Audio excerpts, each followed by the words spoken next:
U.S. Farm Report on the Road from the Missouri Governor's Conference on Agriculture is brought to you by the Missouri Department of Agriculture, celebrating the determination and tenacity of Missouri's farmers and ranchers. Missouri Governor Mike Kehoe is a first-generation farmer and cattle producer. He actually grew up on the east side of the state near St. Louis, and he started his agricultural career after being inspired by an after-school job on a farm at the age of 15. At 19, he acquired his first farm and his first set of cattle at the age of 21. And today, he's not only the governor of Missouri, he and his wife Claudia are first-generation cattle producers. We actually had the chance to sit down with Governor Kehoe this week and uncover how he's working to fuel agriculture across the Show Me State. Well, Governor, thank you so much for taking the time to talk to us today. You know, as a first-generation farmer, now leading the state, almost a year under your belt, hard to believe it's been that long. But when you look at just all of agriculture, what do you see as the biggest challenge today? First of all, thank you for being in Missouri. I'm really proud of our family farms, and it's great to be on with you again, and appreciate what you do to highlight all of the country's agriculture families, our challenges, our successes, and what the industry is all about. You know, the biggest challenge for farmers are facing today mainly is on the row crop side is the input cost. Input costs combined with lower market prices really have been a double whammy on the row crop side. The farm families that we have here in Missouri, as well as across the country, are resilient, and they're figuring out a way to get through, but it's certainly been a challenging year.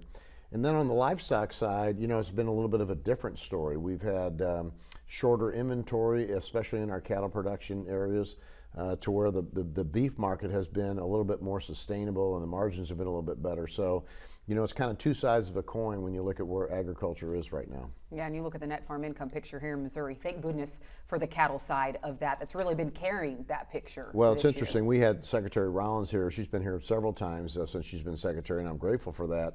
But when we were talking about, you know, which part of Missouri's farmers are hurting the most, I said, down on the boot heel. And she said, why is that? I said, well, they don't have fences. And she said, what does that mean? I said, they don't have livestock. Whereas in northern Missouri, not that I'm trying to paint a better picture, but a lot of our North Missouri farmers do have livestock that helps offset some of the row crop issues. Yeah, and it's, I mean, in the boot hill, you've got cotton, rice too. I mean, we've seen the challenges there. Well, Governor, I mean, we talked about the cattle sector and beef prices. I mean, we had a panel earlier on the show talking about how we could see elevated beef prices until the end of this decade. But now beef prices, cattle prices, I've never seen it become a political issue, but it has with statements from the president. And so what are you hearing from cattle producers when it comes to some of the statements from the president that have impacted prices? And I understand you've actually spoken to President Trump lately. And so what did you tell him? Yes, I have. Well, first of all, our Missouri producers are like the other cattle producing states. They're really proud. They work hard. They've been through an industry that, you know, if you look back the last 30 years, I would argue 26 or 7 years have not been very good in the cattle business. I've been in it 40. And so a lot of cattle producers took it, you know, personally, those comments. And that's what I wanted to explain to the president is that, you know, the fact that he made a comment about some beef coming in from another country, that's a very small percentage of what our country consumes. It really wouldn't have an impact. But most of what I talked to him about of how proud our beef cattle farmers are, both in the country and here in Missouri, and that the market factors that we're seeing right now aren't driven from some export regulations or import regulations. It's more driven from incredible droughts for the last 3 years and a high demand for beef. And when those two things get combined, it's a basic economic theory. The demand is high. The prices are going to be high because supply is low. And so I walked through what it's like in Missouri for our producers, as well as what I thought it could represent for cattle producers across the United States. And I will tell you, he did listen. The president is very, very focused on what the farm economy is going through. You've seen some big wins for the row crop farmers in some of his negotiation recently in his trade trip, and I think the president understood a little bit more about the beef market after I was finished, and I was grateful to have that opportunity to represent our cattle ranchers here in Missouri and all across the United States. Yeah, I was going to ask if it resonated, but you said he did listen to what you had to say. He did listen, and recently you've seen, you know, this is not a slam against the Packers, but any cattle producer would, if you go to the coffee shop or the feed store, you're going to hear about all the world's problems, right? And for years, the cattle producers have been saying the margins and the prices are high in the grocery store, but we, the producers, aren't seeing those margins. And so, you know, there's definitely some room to look at this at the industry on, you know, where the producers are, where the packers are. And that's the focus that we need to look at if there's something going on. But the main thing we need to do is build our herd in this country. And that's really where the problem has become with the higher prices, is that our herd inventory is very low. Well, and you've been working on expanding processing in the state. You look at American Foods Group, and I know that's part of a bigger initiative in the state. So what is that initiative doing to really fuel agriculture and fuel agribusiness across the Show Me State? It's likely one of the best things we've seen come to our ag industry in recent years, because Missouri's like a lot of other states. We are growing cattle, but we are sending them out of states to fatten because that's where the packers were. And now, for the first times ever, we have a processing packing plant here in Missouri that's a high volume plant, and that does a lot for our Missouri farmers.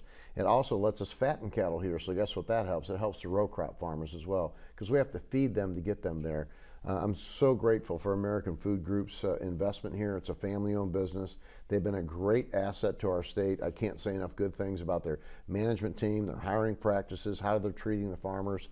And it's just a first step, I think, for our cattle producers to really have more of a complete ability to grow and raise cattle here in this market.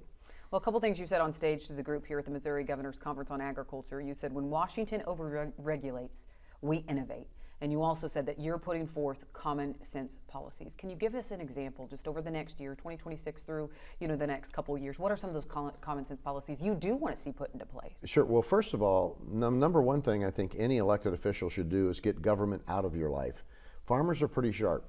They've been doing this for generations and generations, centuries here in this country.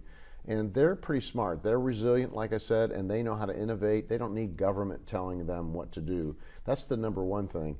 But where government can help is in the basic areas that farmers can't build their own roads to get their product to market. So making sure, in our case, in Missouri, our letter routes, our bridges, the things that we have to get the product to market are upgraded and invested in. And we've made record investments in the last 3 years in farm-to-market roads and infrastructure here for our Missouri farmers.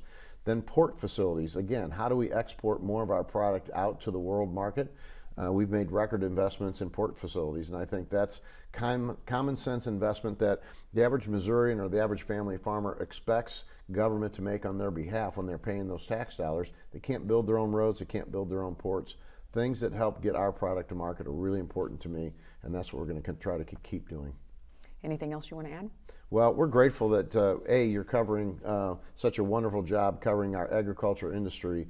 Our Missouri family farmers are some of the most inspirational people I've ever been around. Missouri's number 2 in the United States at 87,000 family-owned farms. We're going to continue to do our part with the rest of the country to feed and clothe the world, and I'm really proud to be a small part of this agriculture industry. Thank you. Thank you. Again, thank you to Governor Kehoe for taking the time to visit with us this week. Well, when we come back, we're hitting the back roads with Andrew McCrae, and later, what a sight. Many of you caught a rare glimpse of the northern lights this week, all thanks to a powerful magnetic storm, the stunning light show that lit up the night sky. That's coming up on U.S. Farm Report.